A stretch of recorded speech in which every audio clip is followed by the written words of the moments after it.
Venez les amis, on va faire une petite vidéo aujourd'hui, on va parler techno.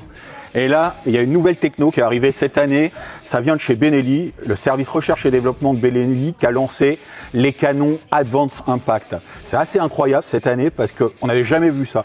Ils ont développé, je crois que c'est dans le domaine militaire, pour aller détruire ces drones là qui font beaucoup de mal à la guerre. Ils nous l'ont donné au marché civil. Donc l'idée, c'est d'avoir un canon suralésé. Je crois que c'est ça, hein, Guilhem. C'est ça, un canon qui fait avec une arme de 19,7. D'accord. C'est énorme, c'est énorme. C'est un bazooka le canon, vraiment. On a l'impression à l'extérieur en tout cas. Et donc du coup, qu'est-ce qui se passe? On va avoir du coup un diamètre d'arme beaucoup plus élevé, beaucoup plus de place pour que les plombs puissent faire leur travail à l'intérieur. Ok. Derrière, on va avoir des chocs qui sont la taille des chocs, c'est énormes, fou. sur une grosse longueur. Ça va permettre, surtout pour l'acier, qui, comme à l'inverse du plomb, a du mal à se dilater à l'intérieur du choc, d'avoir plus de place pour sortir et de sortir plus librement et plus doucement. Donc ça permet d'avoir des gerbes bien meilleures pour l'acier, également pour le plomb. D'accord. C'est surtout efficace pour l'acier. Tout ça, ça nous permet de dire que on tire à 50 mètres, et ben on va pouvoir tirer un petit peu plus loin, notamment avec l'acier. L'acier, on dirait à 35, ça vaut plus rien. Ben là, avec ces canons-là, on va pouvoir rivaliser avec le plomb, mais même bien au-dessus, quoi. Ils permettent également même de tirer de l'acier, même en full choc.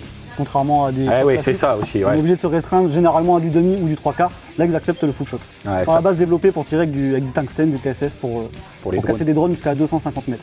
Ils ont décliné ce canon, donc il va être posé sur tous les fusils de la gamme de Benelli. Hein. Également, il y a un revêtement sur les bidiamantes là, qui est assez incroyable. Revêtement best, qui est parfait pour les chasseurs de gibier d'eau. Je pense à la Camargue par exemple, où il va y avoir de l'eau salée.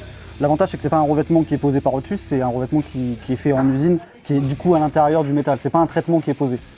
Donc même si on raye en fait ce canon, ça change strictement rien, il reste dans tous les cas protégé. Ouais, c'est ça. Il a déjà 1 an ou 2, je crois, ce revêtement. On le voyait aussi sur les carabines. Et il est vraiment incroyable. Même dans la housse un peu humide, on le ressort. Il n'y a rien, il n'y a pas une trace d'oxydation.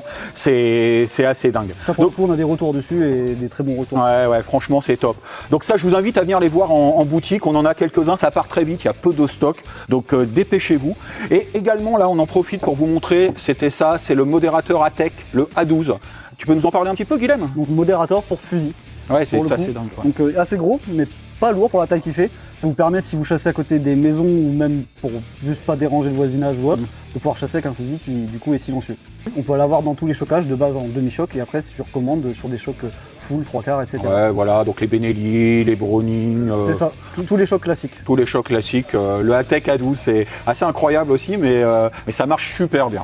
Voilà, donc je vous invite à venir voir tout ça à l'Armurerie, à Nîmes, 104 chemin du Chélon. Et rappelez-vous, votre passion, c'est notre mission. À bientôt.